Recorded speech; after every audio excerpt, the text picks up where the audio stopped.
Carolina at the Omni Grove Park Inn. Really excited to be here. It is beautiful. It's been open for 101 years. Awesome, awesome, awesome. I'm so excited. I'm here with Director of Communications, Tracey Johnston-Crum, who's going to tell us more about all the things happening here and all the wonderful accommodations that the hotel offers. So I'm here with Tracey, who's going to tell us more about the Omni Grove Park Inn. As Adam mentioned, we are turning 101 years old on July 12th of this year. It's amazing to be here for a full century. The main inn was constructed in just under a year by 400 men working 10 hours a day. They each got paid $1 a day. A lot of the 7 construction workers were from over at the Biltmore House, but they only paid 50 cents a day, so they did need to come a little further on the north side of Asheville. The inn was designed by Fred Seeley, who was the son-in-law of the visionary of the inn, which was Edwin Wiley Grove, hence Grove Park Inn. Now, Grove Park Inn has welcomed wonderful guests from around the world for so many years, but this holder behind me, this is the keystone for the southern fireplace. It kind of sums it up, and Adam actually was just noting the quote, and it's my personal favorite quote. And it says, "Take from this hearth its warmth, from this room its charm, from this inn its amity. Return them not, but return." And as I told him, that's still what we do today. We want you to come and visit us, to fall in love with what we have to offer, and then come back and see us again. So we are here in the Great Hall. The Great Hall has often been referred to as the living room of Western North Carolina. We showed you some of those beautiful fireplaces. This is the northern fireplace. It's a 36-foot wide fireplace with a 14-foot hearth, if you will. It burns 12 to 8-foot logs, and yes, an adult man can stand inside that fireplace. They both do burn, and in the early morning hours, even during the summer, we do light them because people love to pull up a rocking chair and just relax and let the ambiance of the room just really kind of envelop them. And that's kind of the key here. This is a very welcoming place, and it can be very private for you, or also if you have a group or a company meeting, we can accommodate those as well.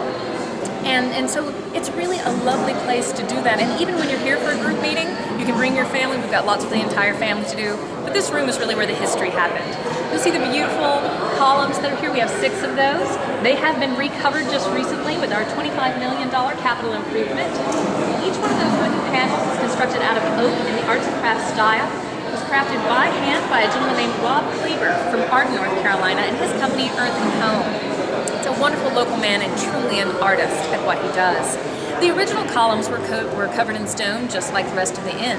However, in 1955, when Charles A. Sammons purchased the hotel, then none of the plumbing or electric had been updated since 1913. They removed those stones because the plumbing and electric ran through these wonderful columns. So they readdressed the electric and the plumbing, and when they went to put those stones back on the columns, they only had enough to cover one. Where they went, we don't really know. There are a lot of rock walls in the neighborhood. Right. So there you have that. But it is really wonderful to have these recovered in an arts and crafts style. We have the largest public collection of arts and crafts furnishings in the nation. Wow. So truly, this is the place. If you're an arts and crafts person, this is where you want to be. We've got an amazing spa, an amazing sports complex, but we also feed you very well. And we don't force you to eat oatmeal every morning. I bet. Ladies, we had a front desk over here that covered 3 of the windows. So it really was a bit darker. We had a luggage storage area that covered another one of these windows. So a lot of the windows were blocked, as well as these beautiful lanterns from California Lighting Company. Those were all added as well. So it gives you a sense of warmth in the room. We pulled away that giant front desk. We built a nice open air front desk over here. Same kind of concierge desk to my left.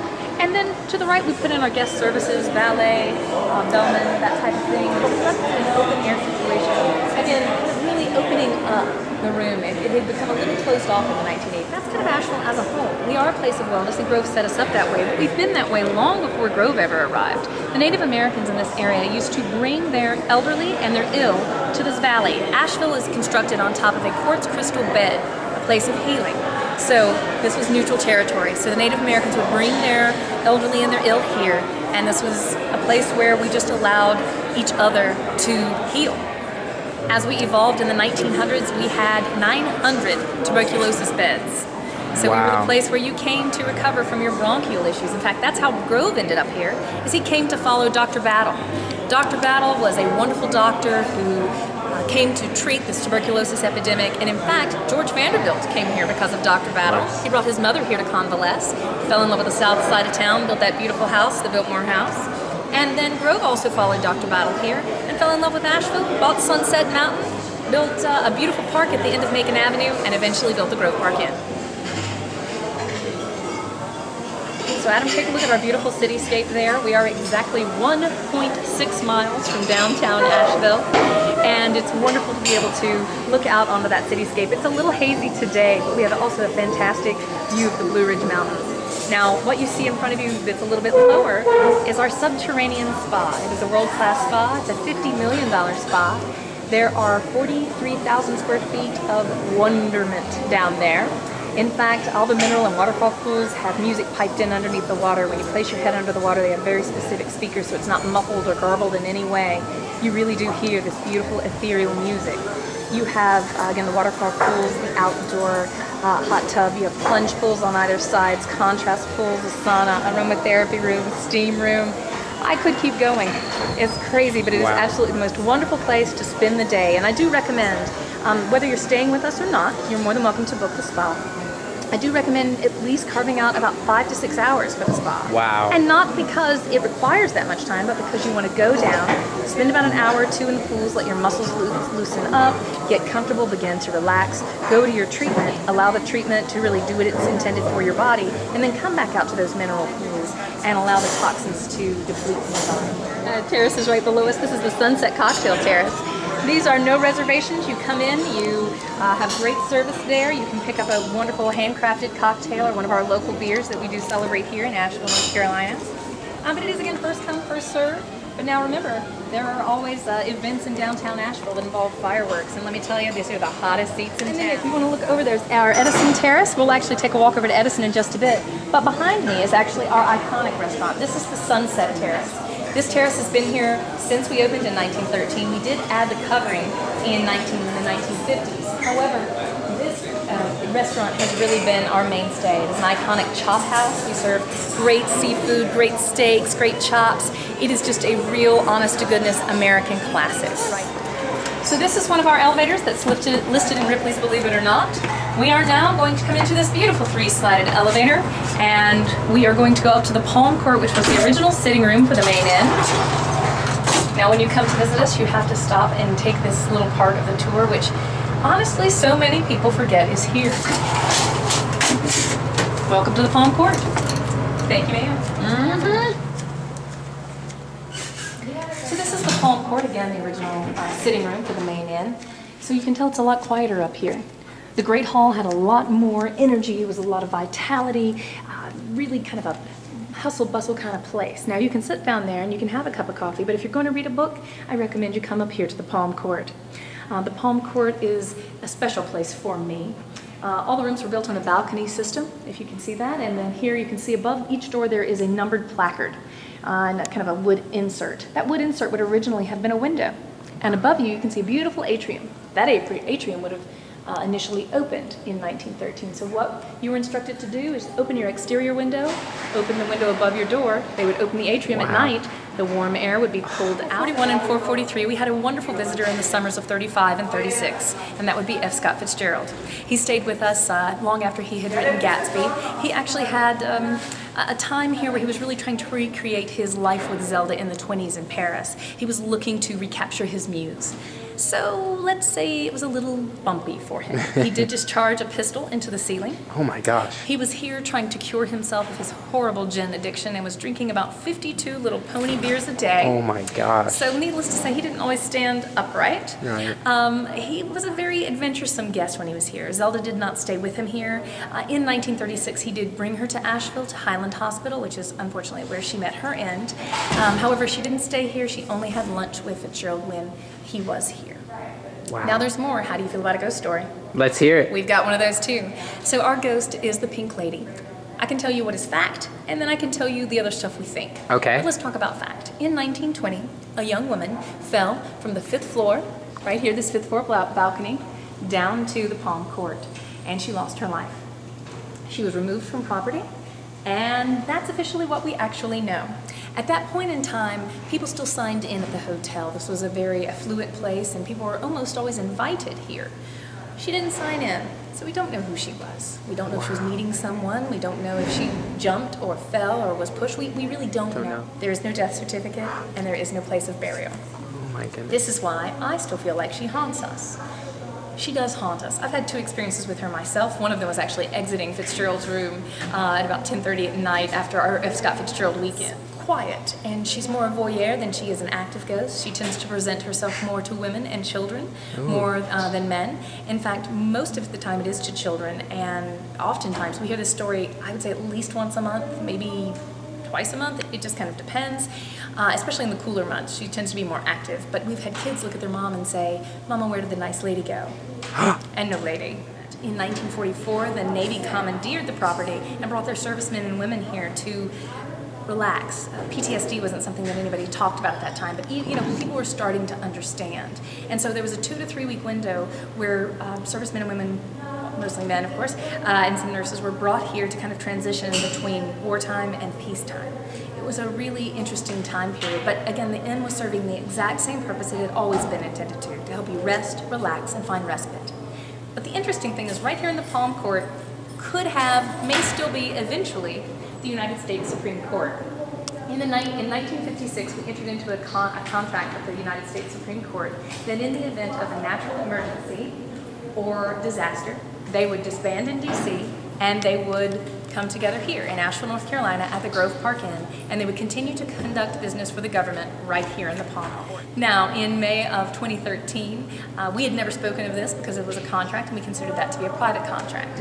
In May of 2013, we had a conspiracy theorist reveal this to the Wall Street Journal, and we did end up on the front page of the Wall Street Journal as the possible place for the emergency location for the Supreme Court. So, it is now public knowledge. You will see it around the hotel. There we have a couple of those contracts framed around the hotel. And of course, when they asked me, as to, did we consider this contract still valid?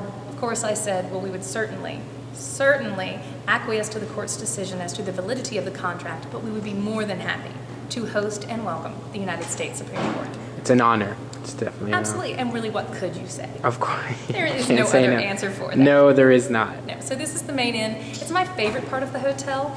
The rooms are all historic in nature. Many of them have original Roycroft antiques within. Scott Fitzgerald's rocker. This is the rocker that was in his room during 1935 and 36. Not a bad rocker. I don't live by sitting in it. It's the one at the tail end of the room. Oh, there it is. Definitely a historic artifact here. Absolutely. So this is Edison Craft Ales and Kitchen. If you want a great bite to eat and a great local beer, this is your place. So it's quiet right now. It's not serving lunch today. As we've recently had the World Cup going, it's been quite busy here. Okay. But with the unfortunate events of yesterday, it's quiet today for lunch. It does serve dinner starting at 4 o'clock in the afternoon. Amazing bar. You've got 10 taps. All of them are North Carolina beers, 7 of which are Asheville beers. Because, well, when you do beer that well, why would you bother going anywhere else? Of course. So this is our beautiful Edison, and to your right is our interior dining room. Featured in the interior dining room in each of what was at one time an exterior window are nationally renowned artists who happen to make Asheville their home. In each one, there's a different artist featured.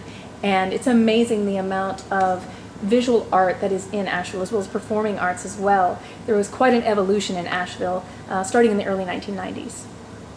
And of course, with our beer scene, our craft beer scene, we then developed this wonderful culinary scene. So we have 4 full-service, unique signature restaurants. Amazing. I know, kind of ridiculous. And I like this because it has that sports bar feel too, with the beer, the big screen TVs. You can enjoy the game. It's really cool. This is the only place you will find a TV in the public area. Wow. At the Grove Park Inn. This is a place of rest, relaxation, and respite. Yeah. So when you want to watch the game, we have a place for you to do that. We've got NFL ticket. We've got all the satellite and cable that we need to make sure that you get to see the games you want to see. But we want to make sure you started off with local Asheville beer. So there you're looking back on the Sunset Terrace where we were just a few moments ago, and we are now currently standing on the Edison Terrace.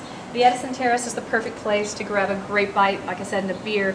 But let's say you just want to come and hang out and only have a cocktail and maybe just a little appetizer or something like that. We've got great couches over here that you can just come and sit on and relax and kick back and watch the sun go down. Beautiful. Which is really the point. But oh, you know, you mentioned you were a golfer, Adam. Yes. Come on, come with me. Let's take a few more steps this direction. We're going to look over the edge of the terrace. Okay. And let's talk about our 18-hole Donald Ross designed course. The course is challenging. There are parts that are very narrow. With a spa. And that's all, again, subterranean, so it's all packed under there, people. Wow. And there's a lot of space. And that giant kind of pyramid that you see is actually the atrium over the main mineral pool. Wow. And way across the way, you see our outdoor pool, our beautiful saltwater outdoor pool. It's not very much to look at from this direction, but when you get down there, it's quite amazing. We have 2 pools here, one outdoor, one indoor. Both are saline saltwater pools. In our sports complex is where our indoor pool is located, along with 3 indoor tennis courts, 3 outdoor tennis courts, cardio room with over 70 machines, and a weight room with just as many machines, as well as free weights, and a racquetball court, pool tables, foosball tables, and ping pong tables, and a kids camp, as well as a small playground behind. Lounge. And it does happen to have a few photos of some of the wonderful individuals who've stayed with us. We've had 10 presidents stay with us in total, including current sitting President Barack Obama. He's here too, but you can even see his golf clubs right across the way. Let's see, George Bush has stayed here, Clinton, Nixon, Eisenhower, Wilson, Taft, Coolidge. Oh, I'm missing some people. This is a great place to escape for a very stressful position. Exactly. This is View 1913. It is closed right now, so really not the best time to walk around. But it is an American brasserie, so it's an American style, fusion with French cuisine, and it's amazing. Food's great, all locally sourced. We have a great opportunity to do that here in these mountains. We have organic vegetables and fruits, amazingly. We even have local farms that grow for us, like we use Jolly Farms greens, we use local bison. It's wonderful that we're able to work with a lot of local farmers who grow fresh produce for us, as well as raise kind of happy, North Carolina, well-treated animals. Definitely. We're not quite Portlandia, but we're close.